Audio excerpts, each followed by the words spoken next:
마저도 다 주의 것이니 세상 평안과 위로 내게 없어도 예수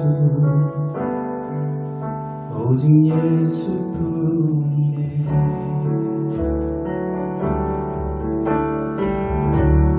은혜 아니면 살아갈 수가 없네.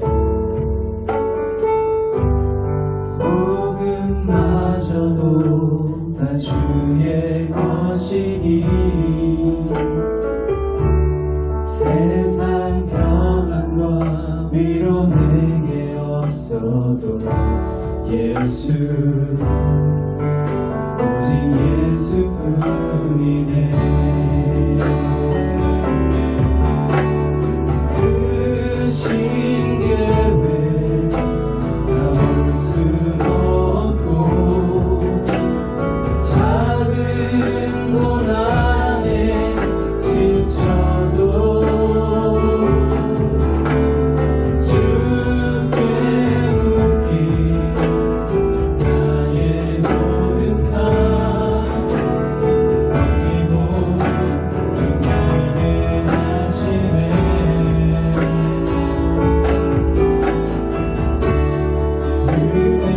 아니면 살아갈 수가 없네. 나의 모든 것 다 주께 맡기니 참된 평안과 위로 내게 주신 주 예수 오직 예수뿐이네.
나의 모든 것 다 주께 맡기니 참된 평안과 위로 내게 주신 주 예수 오직 예수뿐이네.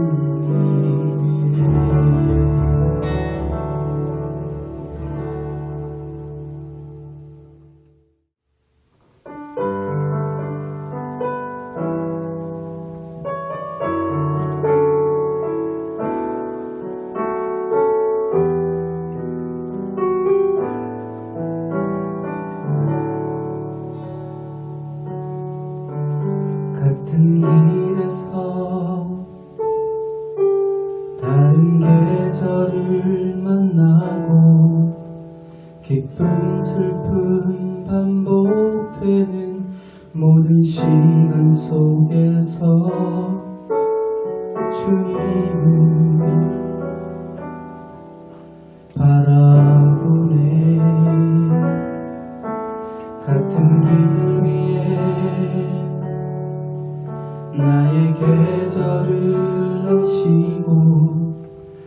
안심평안 공존하는 모든 상황 속에서 주 나를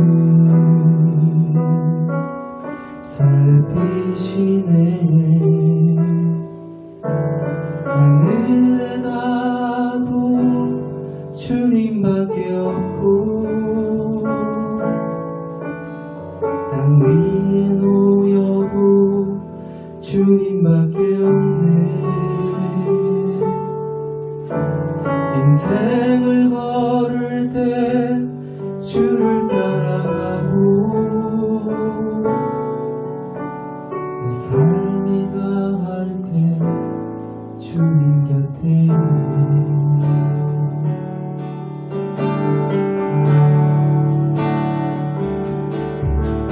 같은 길에서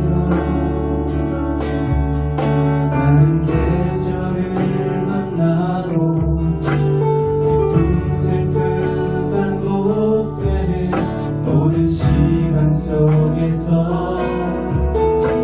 주님을 바라보네. 같은 길에 내 계절을 하시고 내 신평안 공존하는 모든 상황 속에서 주 나를 살리시네. 하늘에 닿아도 주님밖에 없고 땅 위에 놓여도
요한복음 말씀부터 보겠습니다.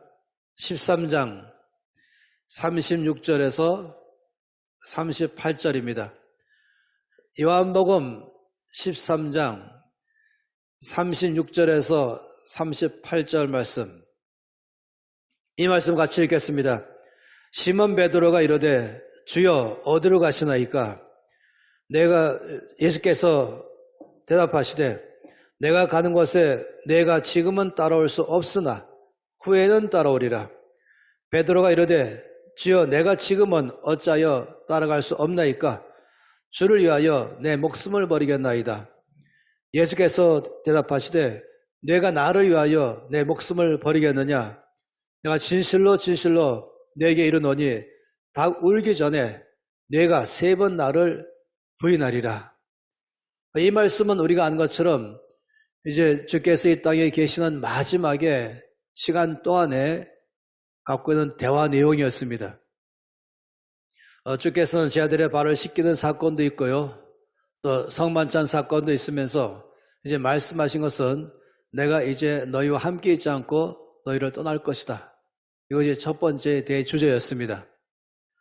두 번째 주제는 이번 주간에 내오는 내용이지만은 내가 가면 성령을 보내겠다는 게 두 번째죠. 이건 나중에 말하겠습니다. 어떤 첫 번째, 내가 이제 너희와 더 이상 함께 있지 않고 너희를 떠날 것이라고 말씀을 했습니다. 이것이 제 아들의 삶에는 충격적이었죠. 그렇기 때문에 상당히 이제 분위기가 심각해졌습니다. 그럴 때에 이제 베드로가 주 앞에 질문한 것이죠. 유명한 질문 아니겠습니까? 주여 어디로 가시나이까? 이것이 우리가 나중에 알게 되는 이 라틴어로 코바디스 도미네라고 말하는 그 유명한 아니겠습니까? 주여 어디로 가시나이까?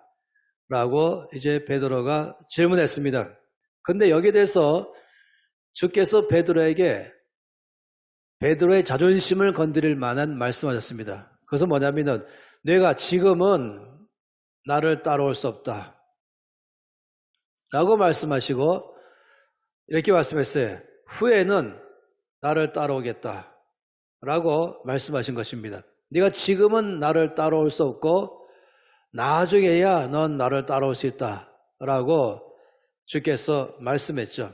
그랬더니 베드로가 주님, 왜 제가 지금은 주를 따를 수 없다고 말씀하십니까? 저는 지금도 주를 따라갈 수 있고 평생 주를 따를 것입니다. 영원히 주를 따를 것입니다. 이게 지금 주님께서 갖고 계시는 타임라인과 베드로가 생각하는 타임라인이 너무 다른 것이, 지금은 안 되고 나중은 따라올 수 있다. 그래서 베드로는 아니요, 전 지금도 따라갈 수 있습니다 라고 주 앞에 아주 강하게 말했죠. 이때 주께서 말씀하시기를 이 베드로가 말하기를 거기가 어디든지 저희 가시는 곳이라면 끝까지 따라갈 것입니다.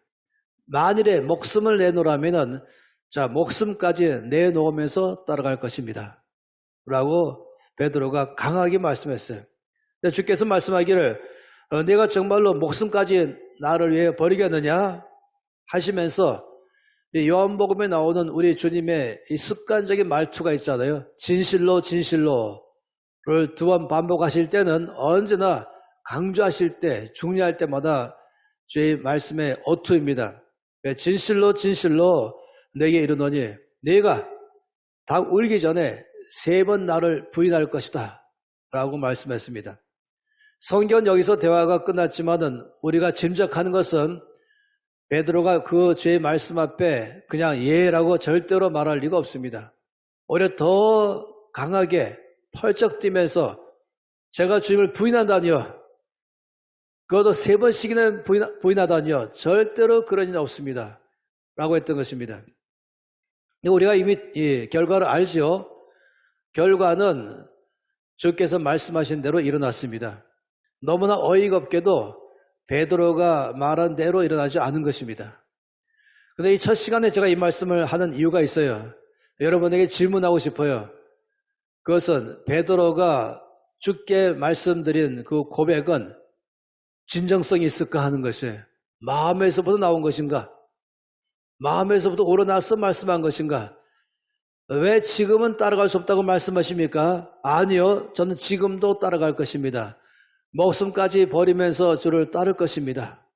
라고 말했던 이 고백, 목숨도 바치면서 어디까지든지 주를 따르겠다고 말하는 이 베드로의 고백은 마음에서 나온 것인가? 진심에서 나온 것인가? 그래서 진정성이 있는가? 이런 질문인 것입니다. 물론 우리가 다 알죠. 베드로는 진심에서부터 말한 것이다 하는 것입니다.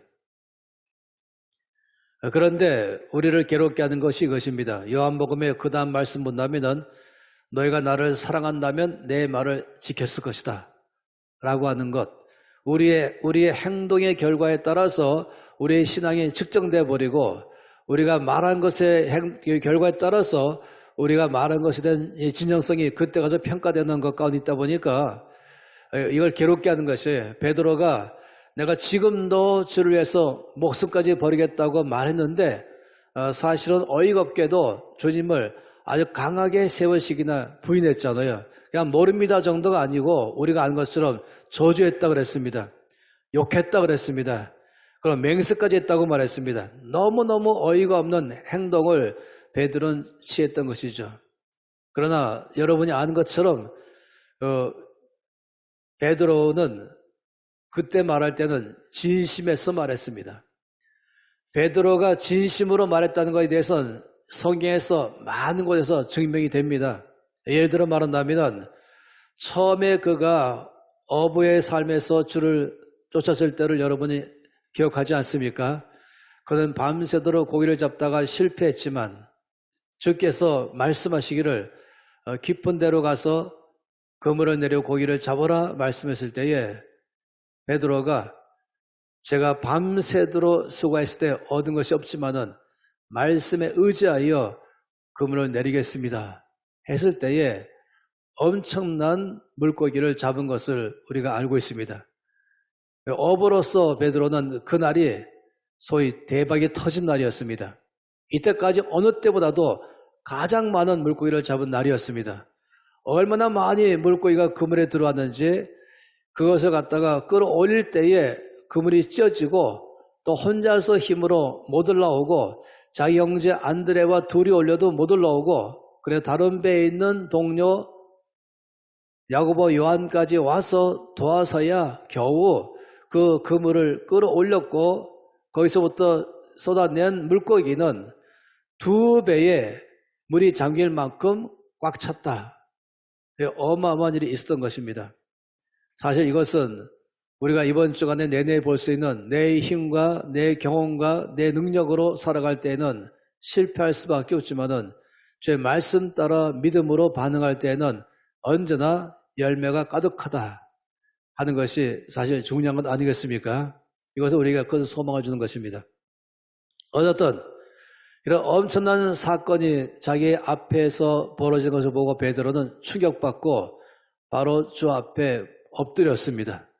그리고 나는 죄인입니다. 나를 떠나소서라고 말했습니다. 주님 앞에 전문가 어부인 자기의 모든 기술과 경험과 힘을 다 써도 예수님의 역사하신 능력에 비하면 전 너무나 아무것도 아닌 존재, 보잘것없는 존재이기 때문에 그 앞에 무릎을 꿇고 나를 떠나소서라고 말했던 것입니다. 근데 사실은 주께서 그때 베드로에게 뭐라고 말씀했습니까? 네가 지금까지는 고기를 나눈 어부였지만 나를 따라오라. 내가 너로 사람을 낚는 어부가 되게 하리라 라고 말씀했습니다. 그때 베드로는 배와 그물을 버려두고 즉시로 주를 따랐다라고 말씀했어요.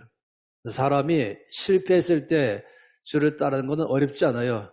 왜냐하면 버릴 것도 없고 가진 것도 없기 때문에 몸만 딱 돌리면 되는 것입니다.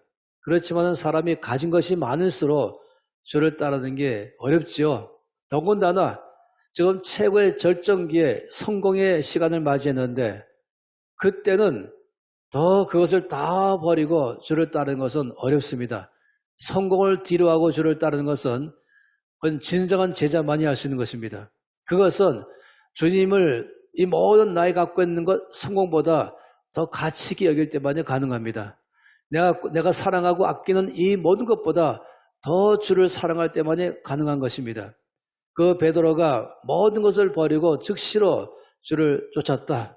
이 성공을 다 뒤로하고 그날 그는 앞으로 많은 계획을 세울 만한 이 중요한 시간에 이 모든 미래를 다 버리고 자기 미래를 주께 다 맡기면서 따랐다는 것은 그만큼 주님을 사랑했다는 것입니다. 따라서 주님의 제자 어느 누구보다도 베드로는 자신 있게 말할 수 있어요. 나는 주를 사랑합니다. 난 목숨 바쳐 주를 따를 것입니다. 또 따라왔습니다. 이렇게 말하는 베드로의 말에 대해서 아무도 의심하지 않을 거예요. 그날 베드로가 왜 지금은 따라갈 수 없다고 말씀하십니까? 저는 지금도 따라갈 수 있습니다. 아니, 따라왔습니다. 목숨을 버리라면 목숨도 버리겠습니다. 이것은 베드로의 마음에서부터 또 삶에 살아가면서부터 있어왔던 고백이었죠. 그래서 그날 베드로의 고백이 마음에서 나왔다는 사실을 우리는 확실히 증명할 수 있습니다. 부활하신 주님을 여인들이 먼저 만나고 그 여인들이 숨어있던 제자들에게 와서 부활한 주님을 만났다고 말하는 순간에 즉시로 그 가운데 2명이 튀어나왔습니다. 그리고 빈 무덤으로 달려갔죠. 그 2명이 뛰어갔는데 한 명이 먼저 도착하고 조금 있다가 다른 한 명의 제자가 숨을 헐떡거리면서 후에 도착했습니다. 그 먼저 도착한 제자는 요한이고 뒤늦게 도착한 제자는 베드로이죠. 왜 요한이 먼저고 베드로가 뒤인가? 그 나이 때문이었습니다. 20대가 아직 안 된 요한과 제일 나이 많은 베드로는 달리기가 다른 것이죠. 어쨌든 우리 그 속에서 또 아는 사실이 무엇입니까? 베드로가 얼마나 주를 사랑하는지 주께서 부활하셨다는 말을 듣는 순간에 즉시로 몸이 스프링처럼 일어나면서 무덤으로 달려갔던 이것 안에서도 우리는 베드로의 주를 향한 열정과 사랑을 알 수가 있습니다. 그래서 이렇게 말해보고 싶어요. 열정도 있는데 또 헌신도 있는데 또 주를 누구보다도 사랑하는데 그런 삶을 가지고 있는 베드로가 자기 열정과 헌신과 자기의 사랑과 자기 힘 가지고 주를 끝까지 따라갈 거라고 생각했다는 것입니다. 목숨까지 버리면서라도 주를 따를 것이라고 확신 가진 기반은 바로 이 중요한 이 사실들이 바로 베드로가 말했던 기반이었습니다. 그렇지만은 우리가 아는 것처럼 베드로는 실패했습니다. 실제로는 그가 원했던 삶으로 그는 살아내지 못했습니다. 이것이 우리가 오늘 이 말씀의 첫 출발점인 것입니다. 그런데 이 베드로와 똑같은 고백하고 있는 사람이 또 한 명 있었습니다. 베드로의 이 실패했던 고백에 대해서 얘기한다면 옆에서 맞아요. 제가 바로 그랬다니까요. 라고 말하는 또 다른 사람이 고백했습니다. 우리가 보겠습니다. 로마서 7장입니다. 로마서 7장 말씀에서도 우리는 이 베드로와 똑같은 고백하고 있는 또 다른 한 사람에 대한 이야기를 알 수가 있습니다. 7장 말씀 가운데 15절입니다. 7장 15절에 보면은 이렇게 말하고 있죠. 내가 행하는 것을 내가 알지 못하노니 곧 내가 원하는 것은 행하지 아니하고 도리어 미워하는 것을 행함이라. 이 참 굉장한 고백이죠. 내가 행하는 것을 내가 도무지 알지 못하겠다. 내가 왜 이렇게 행하는지, 내가 왜 이렇게 살아가는지 도무지 내가 이해가 안 된다. 알지 못하겠다. 그 원인을 모르겠다. 라고 말한 것이. 왜냐하면 내가 원하는 것은 행하지 아니하고 오히려 내가 미워하는 그것을 내가 행하기 때문이다. 참 기가 막힌 것 아니겠습니까? 일반적으로 사람들은요, 자기가 원하는 것을 행하고 자기가 미워하는 것은 행하지 않는 게 정상입니다. 근데 이 사람의 고백은 어떻게 내가 원하는 것은 행하지 아니하고 내가 미워하는 그것을 행하는가? 이것이 도무지 이해가 안 되겠다라고 말한 것이에요. 그럼 여러분 아시죠? 바로 그때 옆에 있던 한 사람이 맞아요. 제가 바로 그랬다니까요. 누구입니까? 베드로입니다. 제가 원했던 것은 목숨까지 바쳐가면서 주를 따라가는 것인데 내가 미워하는 것은 내가 정말로 사랑하는 주님을 부인하는 것인데 어이가 없게도 내가 원하는 것은 내가 하지 아니하고 오히려 내가 미워하는 그것을 내가 행했습니다. 도저히 나는 나 자신을 이해하지 못하겠습니다. 이 똑같은 고백입니다. 그런데 여기서 조금 더 가서 7장 18절 말씀 보게 되면은 이제 달라집니다. 이 로마서 7장 18절 말씀에는 함께 읽겠습니다. 내 속 곧 내 육신에 선한 것이 거하지 아니하는 줄을 아노니 원함은 내게 있으나 선을 행하는 것은 없노라. 이 말씀 가운데 보면은 여기서는 알지 못하겠다라고 말하고 이제 나는 이제 알았다. 왜 그런지 난 이제 알게 됐다. 왜 이런 행동을 내가 하는지 알게 됐다. 그건 무엇입니까? 내 속에 내 육신에 선한 것이 거하지 아니하는 줄을 알았다. 다시 말하면 선을 행하고 싶어하는 원하는 마음은 나에게 있으나 선을 행할 능력이 내 안에 없다. 이 선을 행할 수 있는 원하는 마음, 원함은 내 안에 있지만은 선을 행할 능력은 내 안에 없다는 사실을 이제 알았다는 것입니다. 여러분, 이게 중요합니다. 이 15절과 18절 사이는 석절 차이가 아닙니다. 이거는 어마어마한 차이가 사람마다 다 달라질 수 있어요. 이 두 절의 차이에 의해서 인생의 삶이 바뀌는 것입니다. 많은 사람들은 자기가 원하는 대로 살 수 있다고 생각합니다. 또 착각에 빠진 것은 지금 내가 비록 원하는 대로 살지 않고 있지만 내 속에는 무한한 잠재력을 여러 방법을 동원해서 끄집어내면은 나는 이제 살아낼 수 있다. 이게 끝없이 말하는 심리학적인 입장이거든요. 지금도 이런 입장이 전 세계에 퍼져 있어요. 이거 아주 심하게 말하면 인본주의적 사고인 것입니다. 그런데 예수 믿는 사람까지도 이런 사고가 있다는 것이에요. 내가 원하는 것을 할 수 있고 내가 미워하는 것은 안 하겠다. 그런데 지금 내가 원하는 것대로 살지 않는 이유는 뭔가 지금은 내 안에 뭔가 방법이 잘못됐다. 습관 잘못됐다. 행동 잘못됐다. 이것만 고치면 될 것이다. 아니면 내 안에 아직까지 끄집어내지 않은 이 힘이 있는데 이거를 끄집어내면 될 것이다. 이것이 일반적으로 많은 사람들이 여전히 실패하면서도 미련을 벗지 않고 자기에 대한 소망 갖고 사는 것입니다. 네, 여러분 생각해 보세요. 이 18절 말씀은 차원이 다릅니다. 여기는 한마디로 말하면 이제 내가 왜 그런지 이유를 알았는데 내 속에 선을 행할 만한 능력 자체가 없다는 것을 나는 알았다라고 말한 것이에요. 이 두 사이의 차이는 정말 굉장한 것입니다. 이 두 차이가 왔을 때에 여기에 오는 이 차이, 이것을 뭐라고 말하냐면 절망에 이르는 선 이렇게 또 말하죠. 여러 사람들이 이렇게 말합니다. 절망에 이르는 선, 이 절망에 들어가는 것이에요. 한번 저는 이런 얘기를 하기 좋아합니다. 이 배나무 중에서 돌배나무가 있고 그리고 참배나무가 있습니다. 우리가 이것을 한국 사람이 제일 잘 알죠. 돌배나무는 문자 그대로 돌배입니다. 배 크기도 작으면 탁구공만 하고 아무리 커봐야 귤만 합니다. 이게 돌배이죠. 이 돌배라고 말한 이유는 돌처럼 딱딱하기 때문에 돌배라고 말합니다. 그리고 거기는 수분도 없습니다. 또 당도도 없습니다. 이게 돌배이죠. 근데 이 돌배나무 주인을 참으로 마음을 아주 어렵게 하는 게 뭐냐면은 자기 집 옆에 담 하나 차이로 바로 옆집에 참배가 있다는 것이에요. 우리가 아는 참배 있지 않습니까? 우리가 아는 참배는 남자 주먹 2개를 합체만이 될 만한 거 참배 아니겠어요? 두 배 합체되죠. 우리가 아는 참배는 배를 먹을 때에는 앞에다가 타월을 깔아놔야 할 정도로 수분이 많습니다. 또 당도가 높죠. 전 세계에서 대한민국 참배가 최고입니다. 저 옛날에 태릉에 가서 먹골배에서 이제 그 배 주인이 저한테 큰 배를 따주면서 타월을 줬던 것을 기억합니다. 한 30년 전에. 이해가 됐지만 먹으면서 금방 이해되지 않습니까? 또 사실은 배 하나 다 못 먹을 정도죠.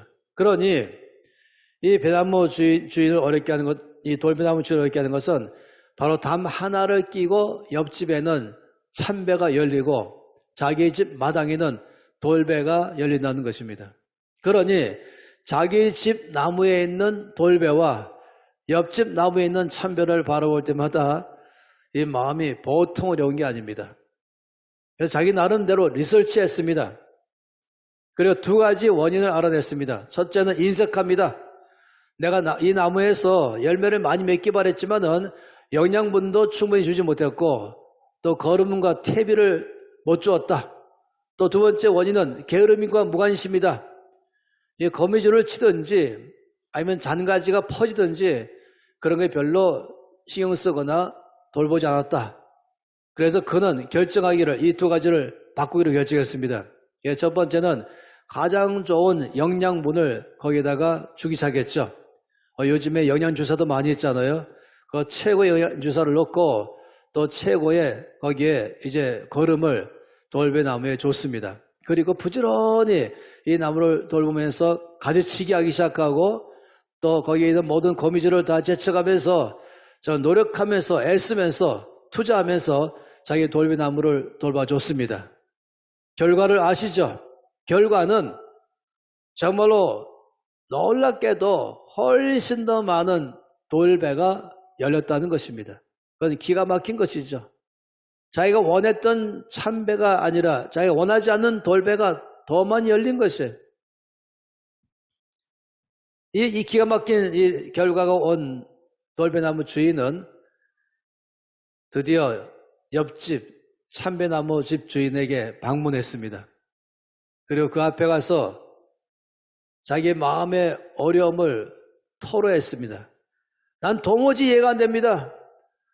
왜 내 나무에서는 돌배만 많이 맺힙니까? 나 열심히 노력하고 돌봐주고 애쓰고 투자했는데 왜 내 나무에는 돌배만 열리고 당신 나무에는 참배 열립니까? 난 도무지 이해 못합니다.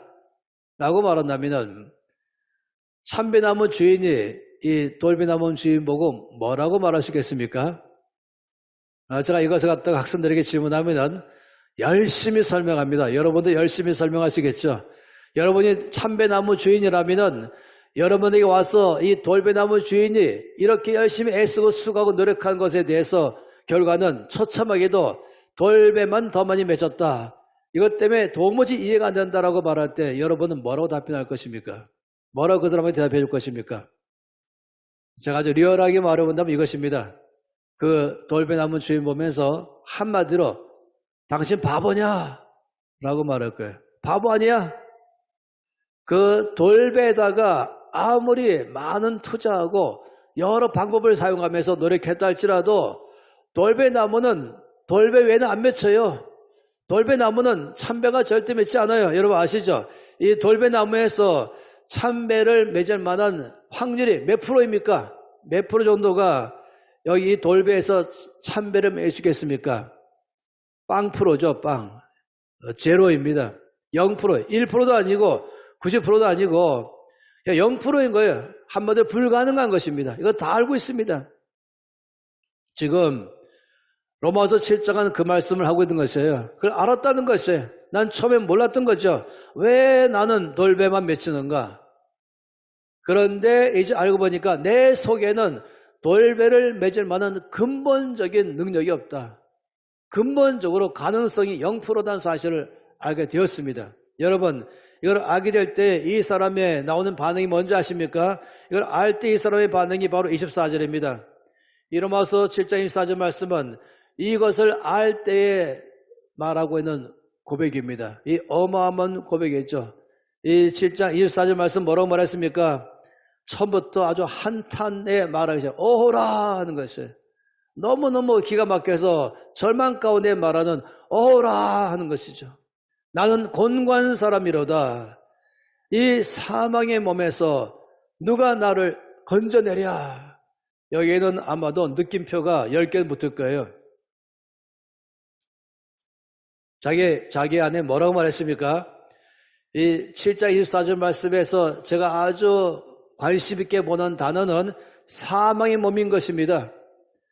사망의 몸과 차원이 다른 몸이 뭔지 아세요? 이 연약한 몸, 연약한 몸에서라고 말하는 사람이 많이 있어요. 이 부족한 몸에서라고 많이 말하기도 하고 이 병든 몸에서라고 많이 말하죠. 여러분, 부족하다, 연약하다, 병들었다 이렇게 말할 때는 적어도 살아있다는 것이에요. 그래서 뭔가 소망이 있다는 것입니다. 약간만 노력하면 약을 먹든지 운동하든지 뭘 하면은 난 다시금 바뀔 수 있다. 난 강해질 수 있다. 난 치료될 수 있다 하는 것입니다. 그러나 이 사망의 몸이 이렇게 말한다면 차원이 달라요. 이 사망의 몸이 이렇게 말한다면 완전히 끝난 것입니다. 제가 이 3일간 중에서 이 성령 하나님을 알아가는 이 시간 가운데 첫 번째로 이 말씀을 드린 이유가 뭔지 아십니까?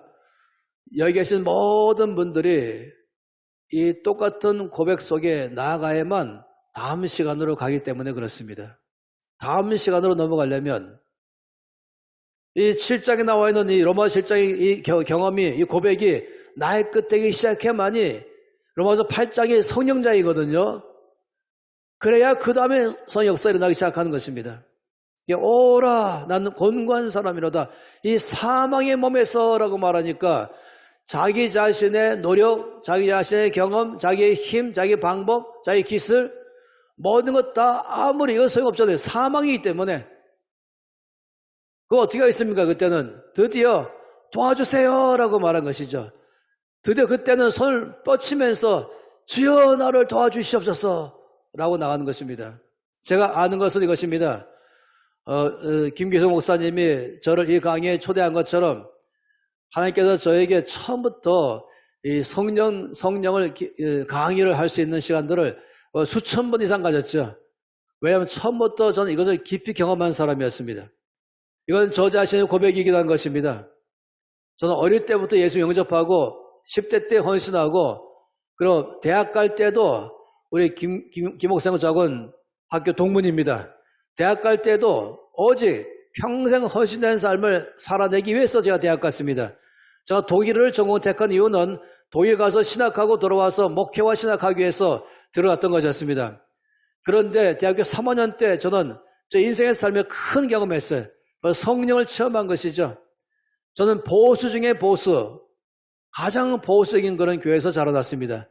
신학적으로는 근본주의 신학에 자라나고 고신도 못 믿겠다라고 말했던 그런 교회에 자라났습니다. 그러니 성령의 능력, 성령의 은사 그걸 전혀 강조하지 않는 교회. 방은 이미 처음에 초대교회 때 있었지 지금 없다고 말하는 일시적 은사로 말하고 지금은 열매만 중요하다 이렇게 말하는 말씀만 중요하다. 정말 중요한 교회였어요. 제가 그런 게 자라기 때문에 말씀의 기반이 있는 것이 감사하게도. 그런데 저 이 대학교 3학년까지 그 교회에서 저 이 큰 교회인데 아주 인정받는 그만큼 열심히 있었던 것이죠. 그런데 제 삶 어느 날부터는 이 로마서 7장 말씀이 내 안에서 질문이 떠올랐던 것이 대학교 2학년 때부터 저의 삶에 이 로마서 7장 15절 말씀이 저의 삶에 깊이 들어온 하나의 질문이었습니다. 왜 나는 내가 그렇게 헌신된 삶을 살고 난 내 속에서 저 앞에서 대한 열정도 있고 헌신됐고 사랑도 있는데 왜 내 삶에는 이 사도행전적 역사가 일어나고 있지 않는가? 이것이 저의 삶에 갖고 있는 큰 고민이었습니다. 제 모든 삶의 수준은 죄와 싸우는 데 갖고 있는 수준이었던 것이었습니다. 그러면서 1년간 이 1년 동안이나 저의 속에는 이 7장 15절의 갈등 속에 살아왔었습니다. 근데 사실 나중에 알고 보니까 그건 주의 은혜였죠. 내 속에 문제 제기하시는 분은 성령 하나님이십니다. 위기의식을 느끼게 하신 분도 성령이십니다. 더 이상 이대로는 안 된다 하면서 자기의 문제를 보게 하고 나는 변화되어야 된다. 위기의식 갖게 하고 갈급한 마음을 심어줬죠. 그러나 당신은 저는 갈급하다는 마음보다는 이해가 안 되는 가운데서 매 1년 동안 부르짖었습니다. 그 사이에 제 마음은 점점 더 갈급해져 가고 놀랍게도 이제 그 다음부터 지금 저에게 일하기 시작했습니다. 그래서는 1956년에 당시에 기독교 회사에서 나오는 출판사가 옛날에는 그것이 가장 중요한 지금의 생명이 말씀사처럼 되는 그런 출판사인데 거기서 나와 있는 책 한 권이 있었는데 제목이 성령론이고 저자는 R.A. 토리, 그 D.L. 무디 선생과 함께 일했던 토리 목사님이 쓴 성령론이라는 책이 돌고 돌아서 이 56년에 쓴 이 책이 1972년도에 제 손에 들어온 것입니다. 읽으면서 저의 삶 속에 많은 마음속에 이 갈등과 갈증에 대해서 해답을 주기 시작했죠. 그리고 제가 알았던 것이 내 힘, 내 능력, 내 열심, 내 노력, 주께 대한 헌신과 사랑만으로는 주의 원하는 삶을 살아갈 수 없다는 사실을 알았습니다. 이건 내 헌신의 문제도 아니고 내 열정의 문제도 아니고 이거는 내 안에 근본적으로 내 힘으로는 주를 따라갈 수 없다는 것을 알게 된 것이 나는 돌배나무구나 이 사실을 철저하게 보게 된 것입니다. 그래 자연적으로 이 고백이 이 7장 24절 말씀의 고백이 아주 처절한 고백이었죠. 저는 그때 이후로 이런 기도 안 합니다. 주여 나는 부족합니다 라는 기도를 그런 기도 자체가 저에게는 어울리지 않는 것이에요. 저는 주 앞에 고백하기를 주여 나는 아무것도 아닙니다.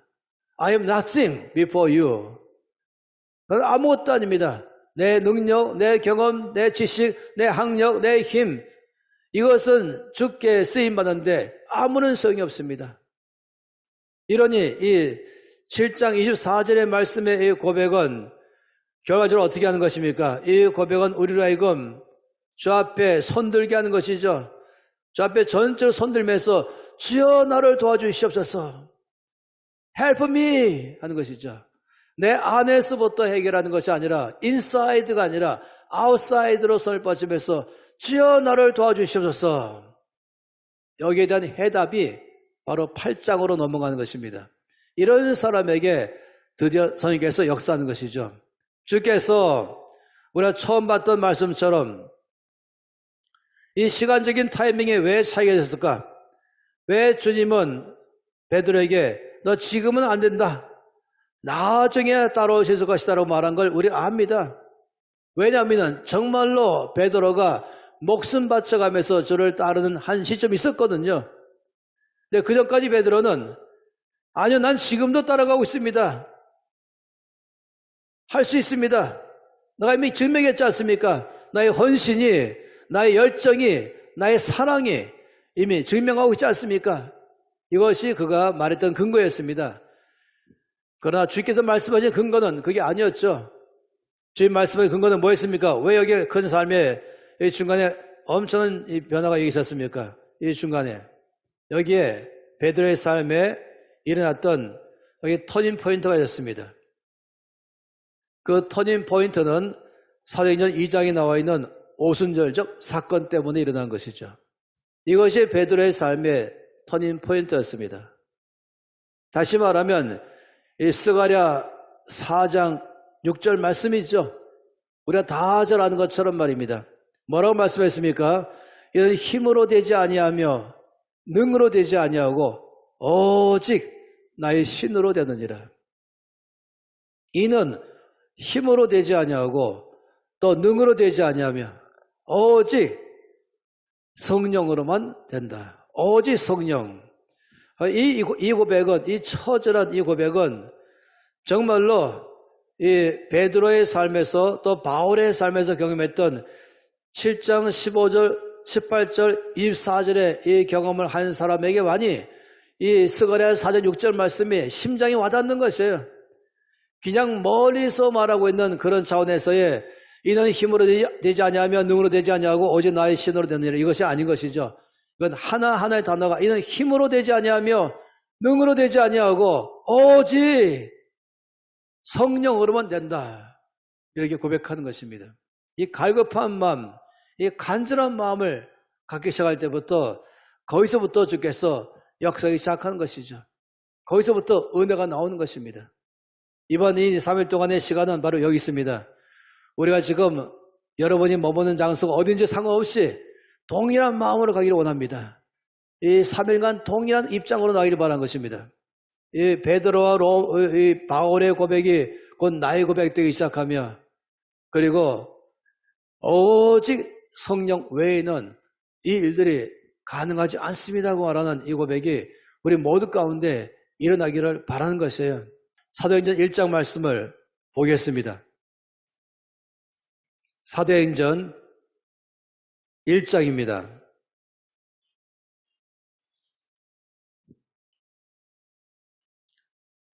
사도행전 1장 1절 말씀 같이 읽을까요? 데오빌로여, 내가 먼저 쓴 글에는 무릇 예수께서 행하시며 가르치시기를 시작하신부터. 이것이 이 디테스의 핵심 구절 중에 하나이죠. 우리 주께서 사셨던 삶에 대해서 이 1장 1절이 한마디로 말씀했고, 또 이것은 누가복음의 요약이기도 하는 것이죠. 이렇게 말씀했어요. 행하시며 그리고 가르치시기를 시작하셨다. 이것이 주님의 삶의 원칙 아니겠습니까? 먼저 행하시고 그 다음에 가르치시고. 여러분이 지금 이 학교에 들어온 제일 큰 목표는 바로 여기 있습니다. 그냥 말로만 사는 삶이 아니고 먼저 삶으로 살아내고 먼저 경험하여 살아내고 그 다음에 내가 살아낸 것 가지고 다른 사람에게 말한다. 이것이 여러분이 속해 있는 그 학교의 모토이기도 하죠. 먼저 하나님을 알고 그리고 하나님을 알리자. 먼저 주를 경험하고 그리고 내 주변에서 시작해서 딴 것까지 이 놀라운 주님을 전하자. 이것이 우리 크리스찬들이 갖고 있는 제1차 목표 아니겠습니까? 이런 삶을 살 때에는 정말로 세상은 바뀌어버립니다. 그래서 이건 중요한 것이죠. 어쨌든 제가 말하고 싶은 것은 그 다음입니다. 사도행전 1장 3절 말씀입니다. 1장 3절에는 그가 고난받으신 후에 또한 그들에게 확실한 많은 증거로 친히 살아계심을 나타내사 40일 동안 그들에게 보이시며 하나님 나라의 일을 말씀하시니라. 부활하신 주께서 40일간 이 땅에 계셨죠. 적지 않은 시간입니다. 한 달 반 이상을 주님은 이 땅에 계셨습니다. 그 계시면서 무슨 말씀했을까? 뭘 가르쳤을까? 어떤 일을 하셨을까? 궁금하지 않겠어요? 근데 성경 마태, 마가, 누가, 요한복음은 놀랍게도 마지막 일주일간의 시간이 성경의 반을 차지합니다. 복음서의 반은 놀랍게도 시간대로 말하면 주님의 마지막 한 주간의 삶이 성경의 반을 차지하고 있어요. 그런데 부활하신 후에 한 달 반 동안의 기간에 대해서는 성경에 말씀하기를 딱 한 가지, 하나님의 나라 그리고 하나님 나라의 일 말씀했다. 끝났어요. 대단히 이 함축적인 용어를 썼습니다. 이 한 달 반 동안의 모든 말씀을 엄청나게 많이 말씀했을 것인데 그런데 한마디로 하나님 나라의 일을 말씀했다 라고 끝났습니다. 근데 사실은 충분하죠. 어떤 책들은 두꺼운 책 한 권의 제목이 Kingdom of God만 돼 있어요. 그냥 하나님의 나라. 이 어마어마한 중요한 이 제목 아니겠습니까? 그런 다음에 이제 1장 4절 말씀 보세요. 1장 4절 말씀에 사도와 함께 모이사 그들에게 분부하여 이르시되 예루살렘을 떠나지 말고 내게서 들은 바 아버지께서 약속하신 것을 기다리라. 여기 4절 말씀에는 아버지의 약속입니다. 아버지의 약속. 내가 너에게 얘기했다 하시면서 나에게 들었던 아버지께서 약속하신 것, 이것을 받을 때까지 너희들은 예루살렘을 떠나지 말라라고 말씀했어요. 머물러 있으라 이 말씀이죠. 이 말씀은 다르게 말한다면 앞으로 예루살렘을 떠나라는 말씀이 전제가 되어 있는 것입니다. 앞으로 전쟁터에 나가라는 말씀이 전제되어 있으면서 먼저 전쟁터에 나가기 전에 보호품부터 받아라. 이런 것은 마찬가지예요. 이렇게 해서 그것은 뭐냐면 아버지의 약속을 말씀했죠. 그 다음에 1장 5절 말씀에는 뭐라고 말씀했습니까?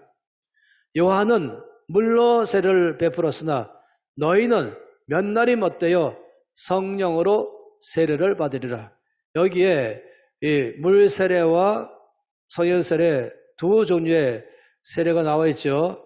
그런데 이 물 세례는 요한의 세례 요한이 베푼 세례이지만 너는 몇 날이 못되어서 성령으로 세례를 받으리라 라고 말씀해서 여기에 초점은 바로 이 성령 세례라는 단어가 초점입니다. 이건 다음 시간에 아니면 그 다음 시간에 또 설명 내일이든지 또 드릴 것입니다. 그래서 아버지 약속이라는 것은 물세례가 아니고 성령세례인 것이 명확합니다. 그 다음에 1장 8절입니다. 우리가 잘 아는 1장 8절 말씀, 오직 성령이 너희에게 임하시면 너희가 권능을 받고 예루살렘, 온 유대, 사마리아 땅 끝까지 내 증인이 될 것이다. 여기에 말씀하기를 성령 임하시다.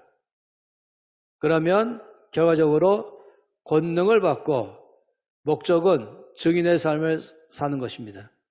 이것이 지금 말씀하신 내용이죠. 이 칠판을 보시면은 제가 이것을 일부러 기록한 이유가 있어요. 이건 모두가 다 한마디로 말하면 일렬 종대입니다. 이건 단추로 말하면 하나로 쭉 끼어있는 단추 같은 것이에요. 3절, 4절, 5절, 8절은 따로따로가 아닙니다. 한 가지 내용에 대한 다른 표현인 것입니다.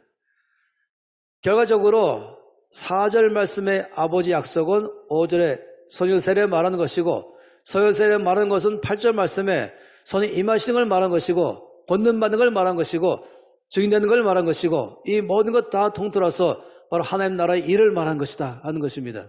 그래서 1장 3절, 4절, 5절, 8절 말씀은 한 가지의 말씀에 대한 내용으로 이어져 있습니다. 따라서 여러분 왜 이 말씀을 말씀드리냐면은 1장 8절에 성령의 능력 받는 것에 대해서 3절과 4절 말씀에 대한 이해가 있어야만 가능한 것입니다. 왜 능력 받는가? 그건 증인된 삶을 살기 위해서. 곧 이걸 뭘 말하는가? 이걸 성령 세례를 말한 것이고 이건 바로 아버지의 약속을 말한 것이고 이건 근본적으로 하나님의 나라의 일에 동참하는 것이다 하는 것을 말한 것입니다. 그래서 이것이 명확한 이해가 있어야 우리가 이번 주간에 나는 성령 세례가 필요합니다. 나는 권능이 필요합니다. 나는 성령으로 사는 삶이 필요합니다. 라는 것이 명확한 이해가 되는 것입니다. 단지 그냥 좋아서 받는 것이 아니고 단지 좋아서 내가 원하는 것이 아니라 이 명확한 목적과 사명과 이해를 가지고 이 기간 동안에 주 앞에 나간다면 그런 사람에게 주어진 성령은 평생 동안에 가면 갈수록 더 큰 역사가 일어나게 될 것이에요. 나도 과거에 그런 경험이 있었다 이렇게 말한다면 이 말씀을 이해 못하는 사람만 말하는 고백인 것이죠.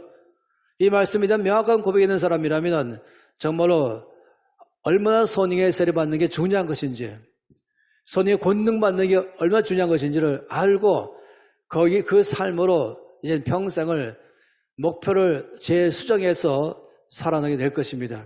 이 모든 말씀의 역사가 일어나기 전에 먼저 가져야 될 것은 확실하게 이 돌배나무와 참배나무, 더 확실하게는 이 로마서 7장에 대한 명확한 신앙의 마음의 고백이 따라오는 것이 있어야만이 이런 일이 가능한 것입니다. 내 삶 가운데에 이 로마서 7장 말씀 같은 이런 고백이 나는 지금 사망의 몸에 있습니다고 말하는 이런 사람의 고백이 있어야만 있는 것이죠. 제가 자주 말하지만은 베드로가 최초로 물 위를 걸은 사람이잖아요. 주께서 밤에 이 물 위를 걸어오시니까 주께 저도 걷게 해주십시오. 그래서 그도 물 위를 걸었는데 바람이 불면서 파도가 막 치니까 순간적으로 두려운 순간에 빠져버렸죠. 여러분, 이 갈릴리 호수는 제일 깊은 데는 50m까지 내려갑니다. 그 깜깜 밤중이고 바다 같은 것이죠. 그러니 베드로가 얼마나 다급했겠어요. 그때 베드로는 주께 도움을 요청했습니다. 어떻게 도움을 요청했겠습니까? 이럴 때야말로 주기도문 외울 때이다 하면서 하늘에 계신 우리 아버지, 그래도 몸이 점점 빠져들어가니까 사도신경도 고백해야 되는가 보다. 전능하사 천절 많으신 하면서 뭔가는 폼 잡으면서 기도할 때인 것입니까? 아니요, 이때는 외쳐야 될 때인 것이에요. 폼 잡을 때가 아닌 것이에요. 주여 도와주세요. 주님, 제가 지금 물속에 빠져가고 있나이다. 보시지 않습니까? 뭐 이런 식으로 말하겠습니까? 아니면 조금 더 주여 도와주세요 이렇게 할 것입니까? 이 정도 갖고는 당시의 베드로의 심정에 100분의 1도 못 미칩니다. 주여! 라고 부르는 것이죠. 주여! 로마서 7장 24절 말씀이 오라! 라고 말한 것. 이 사망의 몸에서 말할 때는 이만큼의 절박함, 이만큼의 갈급함, 이만큼의 간절함, 이만큼의 목마름, 이것이 있을 때에 이런 사람에게 주어지는 것이 1장 말씀의 역사요. 이런 사람에게 주어지는 것이 2장에 나오는 사도행 2장에 있는 이 오순절적 경험이 바로 그런 사람에게만 임하는 것입니다. 성령의 오순절 경험, 이 펜티코스탈 이 경험이 내 안에 일어나는 것에 중요한 것은 아주 갈급함, 절박함, 간절함만이 가능한 것입니다. 여러분 어떤지 모르겠어요. 난 이만하면 괜찮고 그냥 이번 학교를 통과하면서 약간만 더 할 거야. 그동안 잘 돼 있는 건 문짝만 좀 고치고 벽지만 새로 바르면 되지. 뭐 이런 차원인 것입니까? 데코레이션만 더 하기 위해서 이렇게 참여한 것입니까? 아니면 이번 주간도 지식을 좀 더 증가하기 위해서 한 해 또 성령론 강의 시간입니까? 아니요. 저는 그런 시간으로 이 3일간 여러분과 함께 보낼 마음 전혀 없습니다. 저는 절박한 마음 가고 싶습니다. 저는 간절한 마음 가고 싶은 것이에요.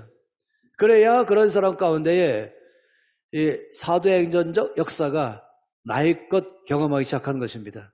그래야 내 삶에서 이 사도행전의 역사가 끊임없이 일어나기 시작하면서 주님 말씀하신 것처럼 예루살렘, 온유대, 사마리아 땅끝, 이것은 내가 가는 곳 어디든지 내가 머무는 곳 어디든지 거기서 나를 통하여 하나님의 나라가 임하기 시작하는 것, 하나님이 다스린 역사를 하기 시작하는 것, 거기 치유가 일어날 것이고 거기 자유가 선포되기 시작하고 회복이 되기 시작하고 그리고 거기에 주의 역사심을 경험하기 시작하는 것, 이게 바로 하나님 나라의 일 아니겠습니까? 이런 일들을 주께서는 우리 모두 가운데 베풀기를 원하십니다. 여러분이 이것 때문에 지금 이 중요한 과정 안에 여러 시간들을 내면서 참석하고 대가를 지불하고 있지 않겠습니까? 우리가 쉬는 시간 갖기 전에 이 말씀들을 가지고 주 앞에 응답하기를 원합니다. 저는 매 시간마다 끝나면서 먼저 기도하는 시간들을 가지고 끝나기를 원합니다. 오늘 말씀을 여러분이 들으면서 성령께서 오늘 나에게 말씀하고 계십니다. 성령께서 나에게 요청하고 계십니다. 내가 주 앞에 전적으로 반응하겠습니다. 내가 주 앞에 정말 갈급함으로 반응하겠습니다. 이 3일간 동안에 주께서 나의 속에 원하는 계획하신 바 된 역사들을 다 베푸시도록 제가 응답하겠습니다. 이런 일들이 필요하죠. 그렇게 여러분이 이미 이해하셨다면, 주 안에서 그렇게 여러분이 마음속에서부터 이해되고 있다면, 그럼 여러분이 두 손을 높이 드십시오. 여러분이 그 자리에서 이 시간에 좀 들어보세요. 그런 분만 손 높이 드세요. 정말 나는 이 베드로와 같은 갈급함, 바울 같은 갈급함, 주여 이 사망의 몸에서 나를 건져 주시옵소서. 이런 갈급함, 내 삶에 이전과는 다른 차원의 삶으로 주 앞에 쓰임받기를 원합니다. 혹시 어떤 분들은 이전에 놀라운 손이 경험한 일이 있었지만은 그 순간에 어느 순간부터는 열정도 식고 모든 게 식어서 난 제 무장이 필요합니다, 다시금 더 기름 부음이 필요합니다 하신 분들 포함해서 손 높이 들기 바랍니다. 그리고 여러분이 이 시간에 손 높이 드시고 통성 기도할 때에 여러분 주변에 사람이 있는지 어떤 분위기인지 모르지만은 감옥에 갈 수 있는 분위기 빼고는 몽땅 다 큰 소리로 주여 고백하면서 이 사망의 몸에서 나를 건져내 주시옵소서. 내 속에 응답해 주시옵소서. 난 좀 돌비나무 같은 것입니다. 내 스스로는 아무것도 할 수 없습니다. 내 능력으로 되지 않습니다. 힘으로 되지 아니하며 능으로 되지 아니하고 오직 성령으로 됩니다.